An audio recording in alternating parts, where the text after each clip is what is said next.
Assalamu alaikum, I'm Aisha and you're watching Samaa News. Here are today's headlines. President Donald Trump has said that Iran is completely collapsing just hours before Washington announces details of fresh sanctions against Tehran. Trump made the claim in a one-line post on Truth Social as his administration prepares to intensify its economic pressure campaign against Iran. Meanwhile, Iran's Army Chief Major General Amir Hatami has said that his country is prepared to fight for the next 20 generations to defend its homeland. He said that Iran would resist any attempt by foreign powers to reshape the country, warning that force is the only way to make its enemies understand they cannot do whatever they want.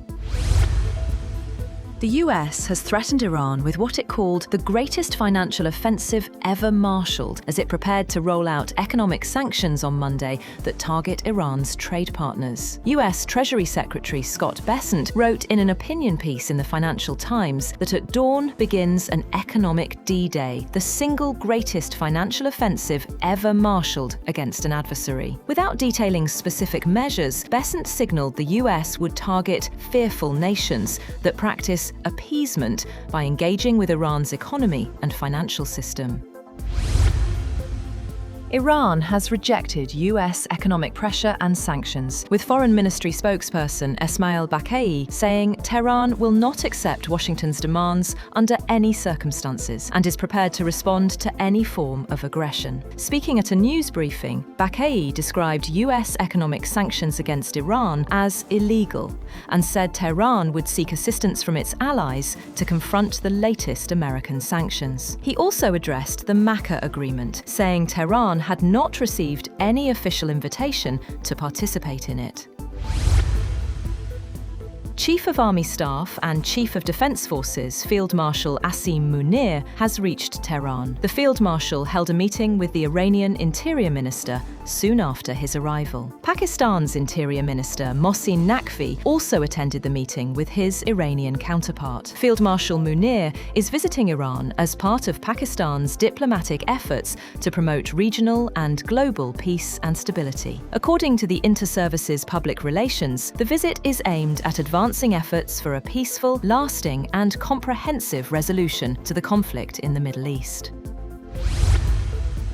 Iran has said that it blacklisted 45 tankers that broke its rules for crossing the Strait of Hormuz and would take action against any vessels transferring loads with them, escalating its threats over the key waterway 6 months into the war. According to an ex-post from the Persian Gulf Strait Authority, the named vessels could be fined, detained, and have their cargoes confiscated. The post says any vessels involved in ship-to-ship transfers with the named vessels could be added to the blacklist. The United States has cancelled a joint amphibious landing drill scheduled for next month with South Korea after Washington cited constraints on the availability of US forces due to the war in Iran. Seoul's Marine Corps said the US Marine Corps formally notified its South Korean counterpart in June that force availability would be constrained for the division-level exercise known as Tiangong. A spokesperson said the allies remain in close consultations on resuming the drill.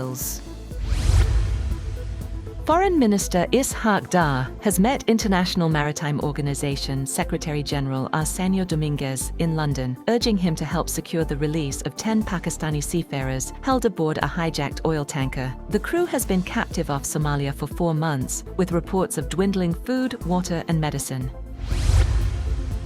And the Trump administration is moving to permanently impose a $103,265 fee on new H-1B visas, a massive increase of more than $100,000 from the fees employers previously paid. The controversial charge, heavily affecting the technology, education, and research sectors, was earlier blocked by a federal court, but the administration has now proposed a new regulation to revive it, with the rule potentially being finalized by the end of the year.